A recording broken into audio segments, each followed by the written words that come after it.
Hey everyone, welcome back to the Roissy Reader. Today we're going to do something a bit different. We're going to take a Beta of the Month post and read it to you. So this one is called Beta of the Month When You Can't Hide It, published originally January 9th, 2013. You've got to have a strong stomach to make it through this edition of Beta of the Month. This segment will hit a lot of buttons, as well it should. In a Slate Dear Prudence mailbag, a woman writes for advice from Prudy, Emily Yoff, on how to break the news of her cheating whorishness to her kids and neighbors. Quote, "Where do I tell my son his sister came from? A few years ago, I cheated on my husband, got pregnant, and decided to keep the child. Because my husband and I had a 2-year-old son together, we decided we could keep our marriage together for his sake. The thing that really complicates things is that my husband, son, and I are white, while my lover was black, and so my daughter is mixed race. Naturally, my son has begun questioning why his sister looks so different from the rest of us, and my mother-in-law took it upon herself to tell him she was adopted. I'm at a loss for what to do. For now, my husband has told the mother-in-law that the topic is verboten, but we haven't decided if we should correct her error. Until now, I've been happy to just let people assume what they want about where my children's origins are, but now that a story is going around, I'm not sure what to say or how to handle it." Unquote.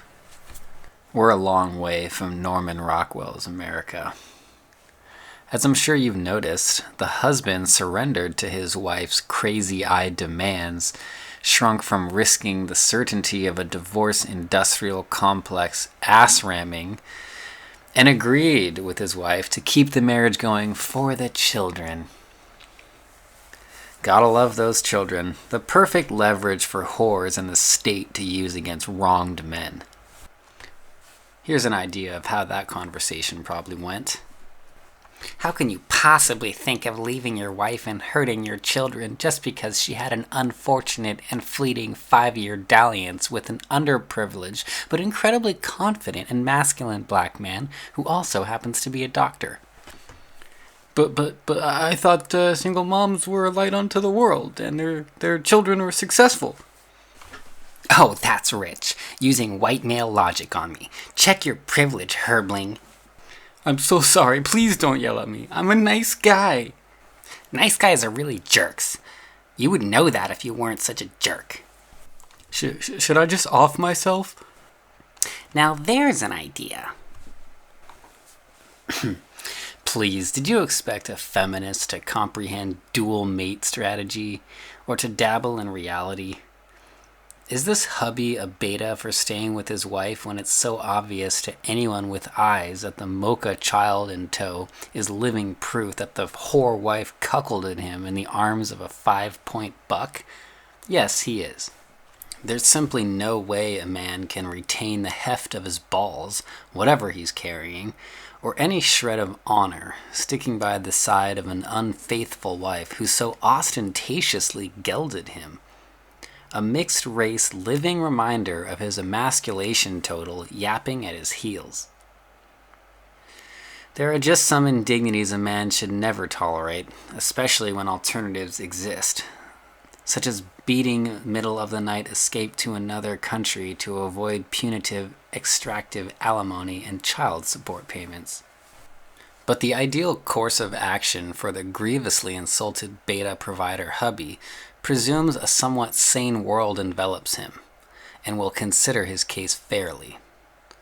Unfortunately, thanks to the relentless moronic march of feminist and equalist filth, and their lethal infection of the media/entertainment/academia/bureaucracy complexes, which constitute the juggernaut known as the Western Cathedral, we are far from living in a sane world. Instead of receiving recompense for his ex-wife cuckolding him, and full custody for his one biological child, plus the sympathy and support of his community and the state, he will likely receive for his trouble of separating himself from the bitch who metaphorically shit in his face and extorted back-breaking retirement plan paid in full to her, plus 2 days per month visiting rights, and prison rape for any failure to comply with his dispossession. Given this morbid reality, how fitting is it for us to label such a man a hopeless beta? Isn't he just as much a victim of his circumstance and the world, which is cruelly indifferent to him, as he is of his own weak character? I'm loath to come down too hard on this guy, who probably decided it was better to minimize the fallout from a really shitty situation than to seek the justice that was rightfully his from the insult of his wife's awesome betrayal. However, in the final analysis, he earns his Beta of the Month nomination. The reason why is found in the wife's decision to keep the bastard. She would not have entertained keeping the mixed race issue if she had a modicum of respect for her husband. Instead, it is likely he is a beta male in his heart whom she despised, and that made the decision easy for her. What use is appeasing a husband you hardly respect, let alone desire or admire? Why care for the soul-ripping consequences your detestable actions will have on a husband who no longer, if he ever did, inspires your adherence to a moral calculus via the encouragement of wonderful twat tingles? She wanted this kid born, wanted this gaudy, tri-hued mockery of her marriage to shoot out of her festering womb, because it was the kid of another man, a better man. The hubby chump doesn't even have the luxury of hiding his shame behind ego-sparing lives. A white kid could plausibly be passed off as his, but a pint-sized frappuccino is a glossy mag ad situating his disgrace front and center for the entertainment of the studio audience of his life. And every day, every goddamn minute of every day, this pitiful lackey, chained by law and habit and feebleness to the golem of his wife's black soul, will suffer his humiliation anew. There will be no escape from the breaking wheel that cracks the bones and tears the sinew of his self-worth. No refuge from the material proof of his wife's love for another man. No competing nightmare visceral enough to block out the constantly birthing image of his wife's cunt stretching and undulating for another man's dick, and her womb happily germinating the prize of another man's seed. A prize made all the more demeaning by the context of the times, where an abortion clinic to solve untidy problems like this exists on every street corner, and condoms are handed out like candy. This woman made a choice when so many other choices were readily available that would have partly bandaged the immortal wound she knifed into her husband's pride. His world is the world of slaves, a spiked heel kicking in his nuts forever. What can be salvaged from this woeful cataclysm? Oh yes, there is something. And he puts a link to the Don't Get Married article right there. A word about the children. Sometimes the children must suffer to right a horrible wrong, to rectify an impossible evil, and the world must make it known who, in actuality, is the cause of their suffering. Every day, the children must know it was mommy, not daddy, who royally fucked their lives. For shits and giggles, I'll read Emily Yoff's reply, and I quote, "Despite continuing weekly evidence to the contrary, I will continue to believe that the vast majority of men who think they are the biological fathers of their children really did provide the sperm.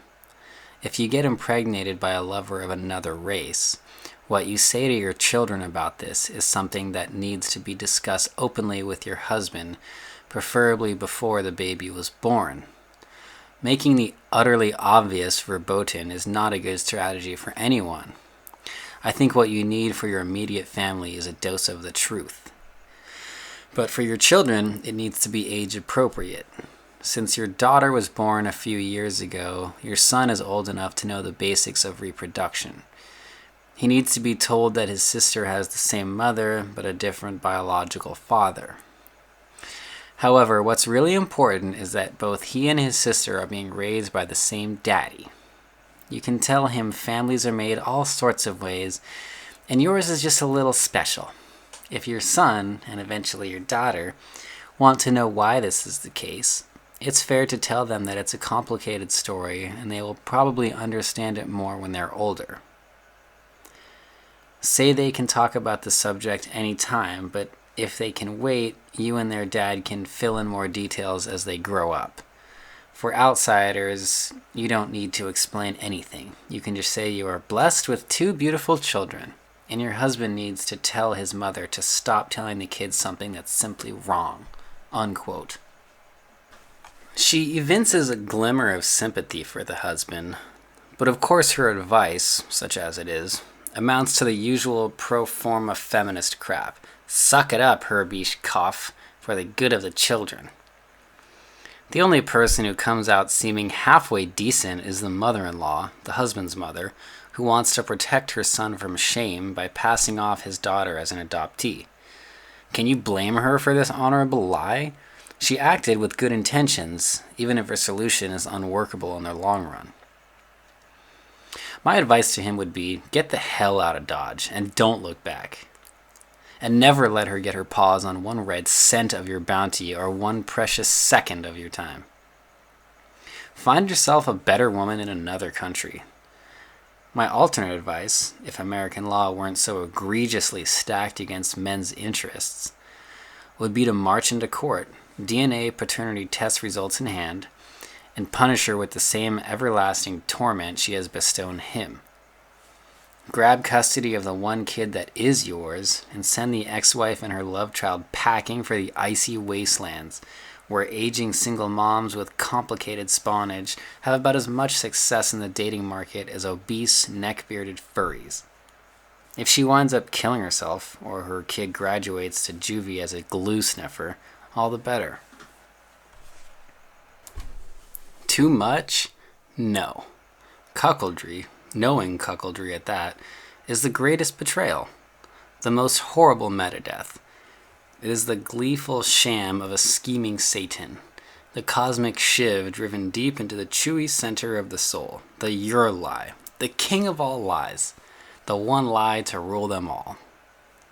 There is only one other lie that comes close to the terrible power of the cuckold's deception, and that is the fraternal betrayal of a soldier against his buddy in the trenches. But that awful betrayal, bad as it is, at least does not rub salt in the wound for 18 excruciating years. So that'll wrap up today's article. This has been the Roissy Reader with Beta of the Month, When You Can't Hide It.